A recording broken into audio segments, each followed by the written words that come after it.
My name is Chris Cooper, and this is the state of the fitness industry.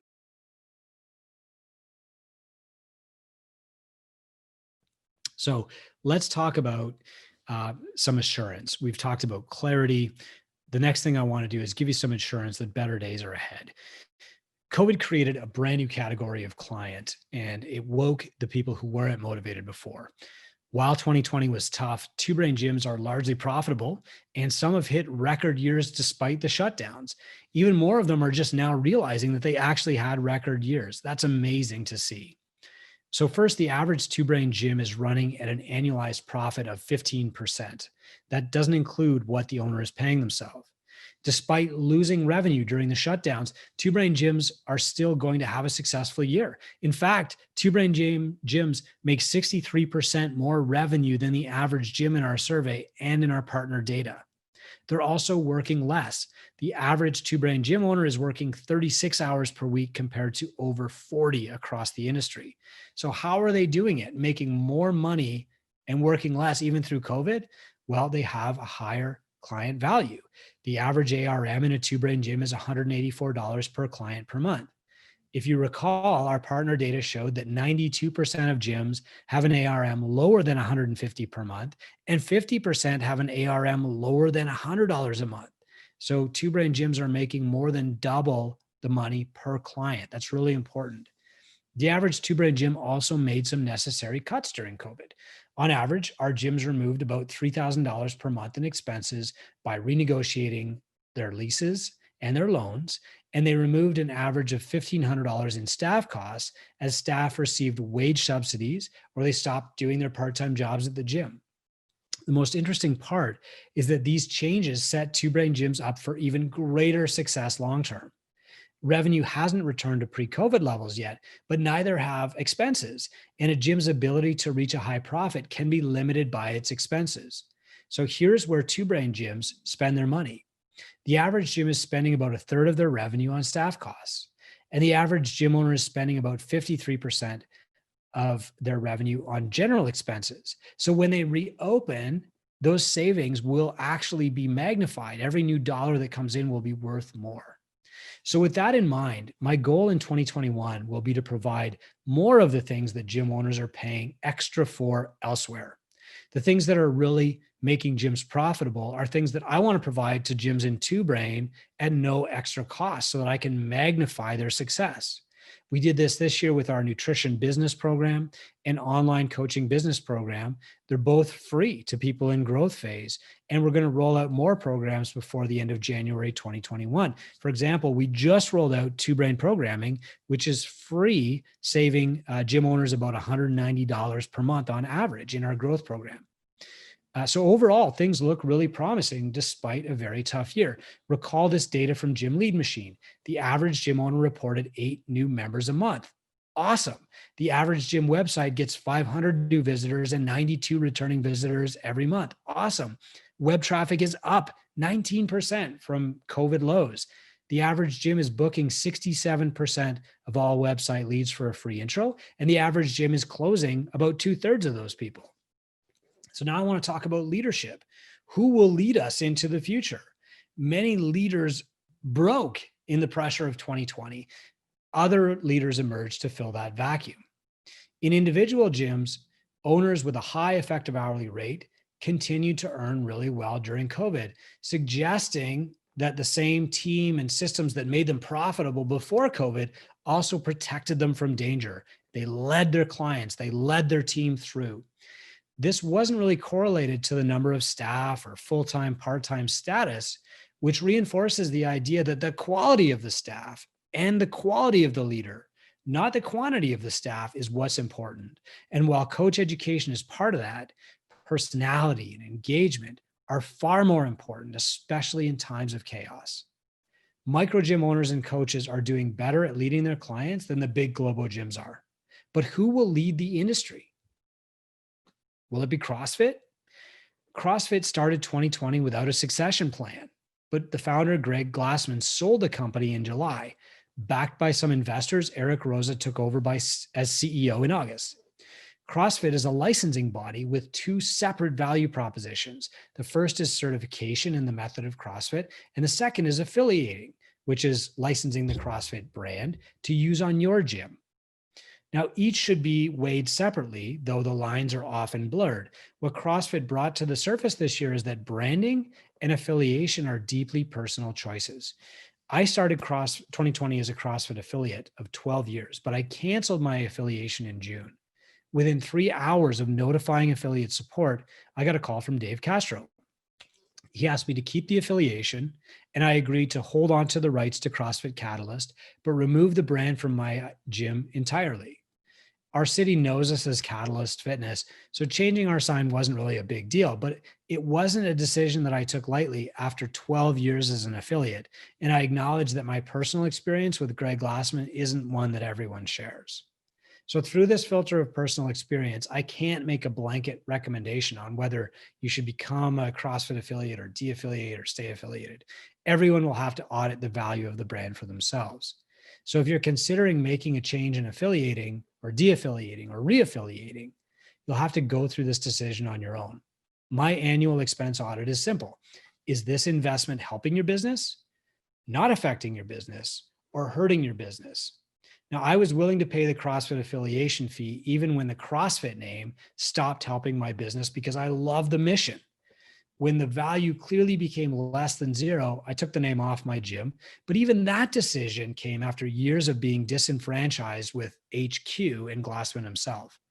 Personally, I like Eric Rosa a lot. Has the value of affiliation increased in the last 6 months? Not yet.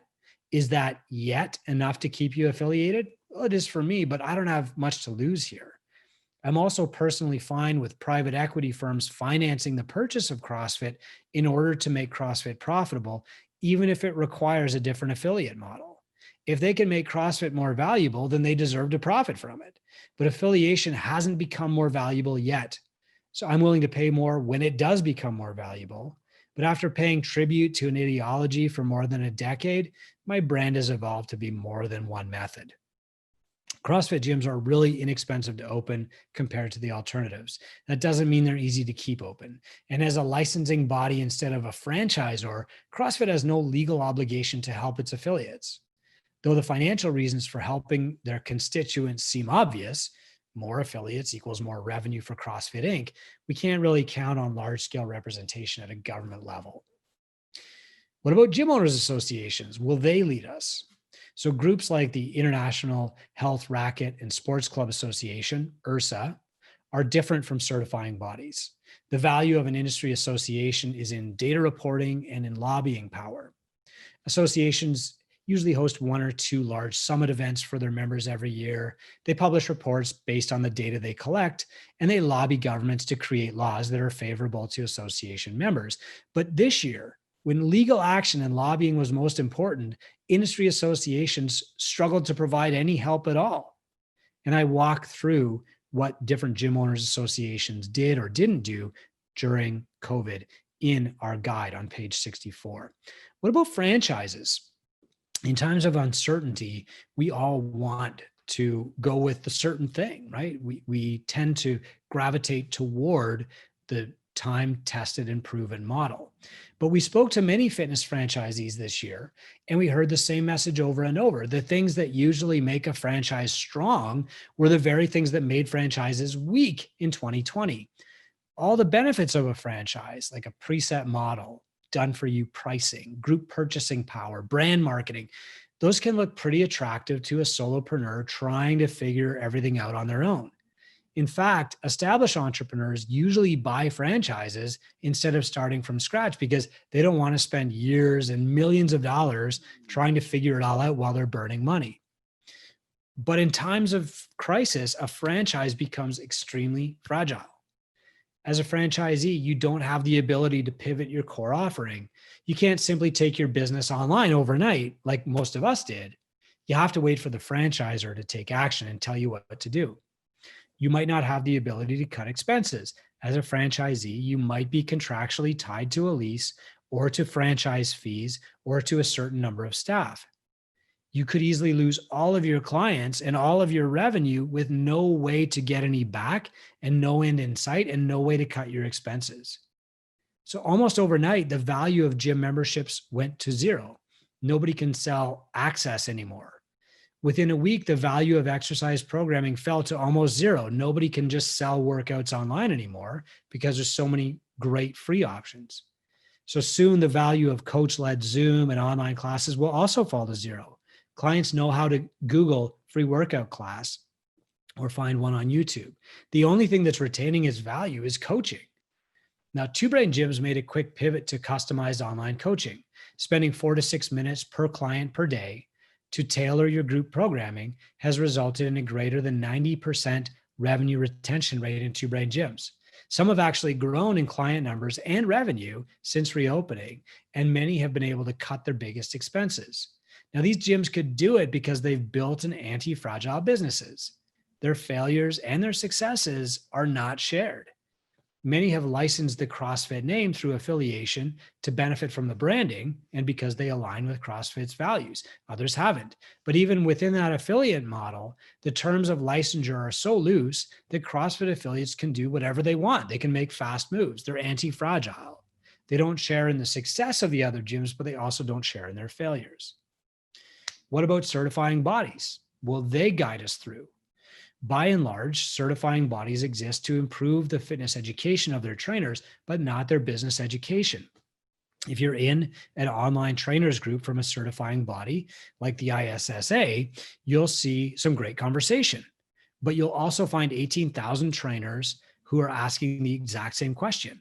How do I market myself? How do I run a business? How do I scale? How do I make money? How do I grow? I finished my 4-year degree with a CSCS credential. It took me a year to get my first client. And on the day of my first appointment, I asked myself, what do I actually do here? Certifying bodies have a vested interest in keeping their trainers and coaches active in the fitness game long term because they require CEUs, continuing education, attendance at their summit.